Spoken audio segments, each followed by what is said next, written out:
I'm surrounded by thousands of words, maybe millions. Cathedral, pomegranate, iridescent, tickle. From the time I was really little, words have always been like sweet, liquid gifts. I drank them like lemonade. They made my jumbled thoughts and feelings have substance. Every word my parents ever spoke to me or about me, I absorbed and remembered. All of them. I don't know how I untangled the complicated process of word and thought, but it happened quickly and naturally. By the time I was 2, all my thoughts had words, and all my words had meanings. But only in my head. I've never spoken one single word. I'm almost 11 years old. Out of My Mind by Sharon Draper. I can't walk, I can't talk. I can't feed myself or take myself to the bathroom. When people look at me, I guess they see a girl with short, dark, curly hair strapped into a pink wheelchair. By the way, there really isn't anything cute about a pink wheelchair. Pink doesn't change anything. When people look at me, they'd maybe see a girl with big brown eyes that are full of curiosity, but one of them is slightly out of whack.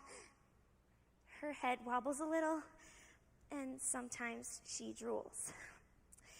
Maybe if people could look past my differences, they'd see that I have big dimples. I think my dimples are cool. Everybody uses words to express themselves, except for me. I don't think people realize the true power of words, but I do. Thoughts need words, and words need a voice. Some people never even ask my name, like it's not important or something. It is. My name's Melody. Dad always spoke to me using real words, just expecting that I'd understand him. He was right. Your life's not gonna be easy, little Melody. I'd trade places with you in a heartbeat if I could. You know that, don't you? I knew what he meant. Here's the thing. I'm ridiculously smart.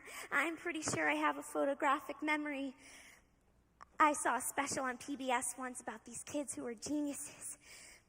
These kids could remember complicated strands of words, poetry, numbers, right off the top of their head. So can I. But because I can't talk, no one's ever gonna know, and so sometimes I really lose control. My hands and arms and legs tense up and lash out like tree limbs in a storm. Even my face draws up. I can't stop. I lose myself, even though I know I'm really freaking people out. I can't stop. It gets really, really ugly. Spalding Street Elementary School.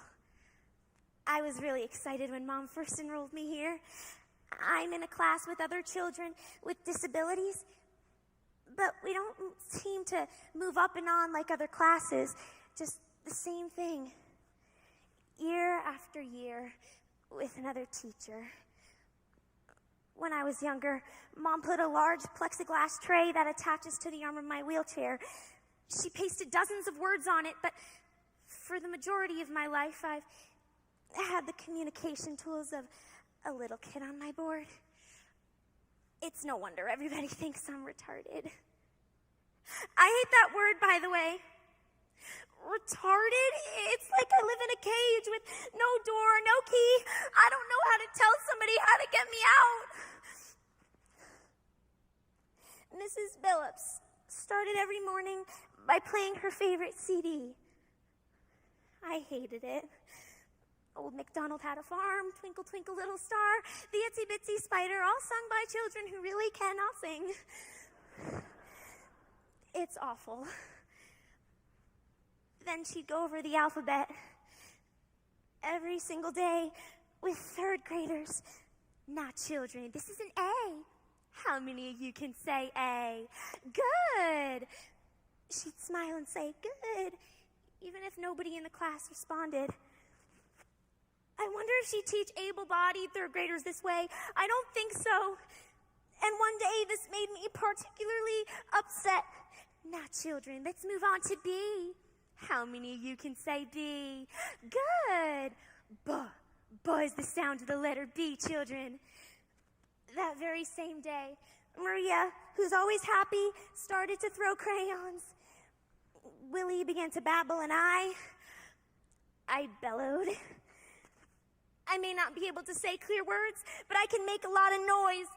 I screamed because I hated stuff that was just plain stupid.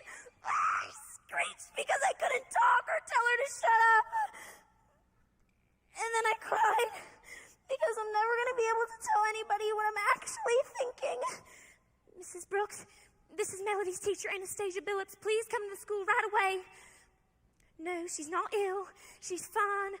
We think we cannot get her to stop screaming.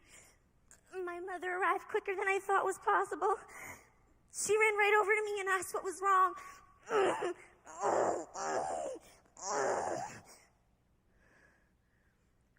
What were you working on before all the screaming started? We were reviewing the alphabet, of course.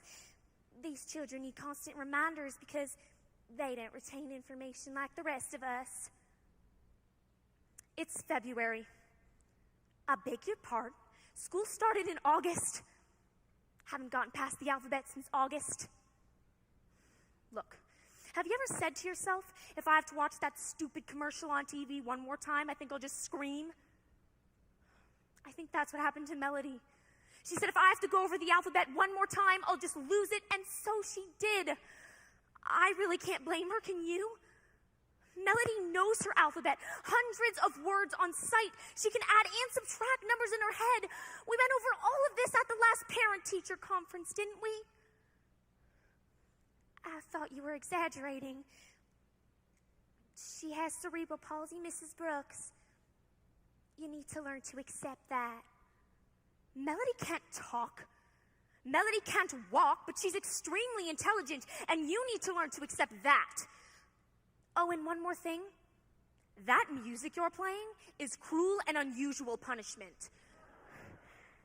Mrs. Billups just didn't get it. She looked so confused. And she quit her job after spring break. Again, I pointed to Rose's computer, and then I looked for the words better, cooler, nicer on my board, but of course none of them were there. So I pointed to the word good, and then jabbed at the letters E-R. Gooder? Oh, I sounded like such a doofus. You want a better computer than Rose's? One that's specially designed for you. A couple months later, when I arrived home from school, the big brown box sat in Mrs. V's living room. Mrs. V's our next-door neighbor. I go over her house every day after school. I wheeled over to the box, and there it sat. The Medi-Talker. Welcome to the Medi-Talker. I felt like Christopher Columbus when he discovered America. We realized that the Medi-Talker had dozens of levels where you could program in words for yourself, and it would speak it for you. Type, save, type, save. Mrs. V's fingers flew across the keyboard as she kept adding words for me. Ordinary words. Normal conversation. I've never had that. On the last level, she programmed in the names of everyone I know before the doorbell rang. Dad is ready with his camcorder. Show us how it works, honey.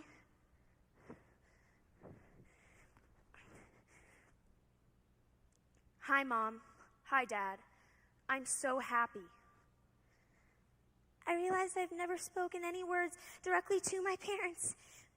So I pushed the buttons on the machine and made it speak the words that I've never been able to tell them. I love you. I have about 1 million different layers of stuff to deal with. It's kind of like someone gave me a puzzle, but not the box. So I don't know what the final thing's supposed to look like. That's probably a really bad comparison because I couldn't put a puzzle together even if I wanted to. I have so much stuff stuffed inside my head. And I only have one thumb to say everything with.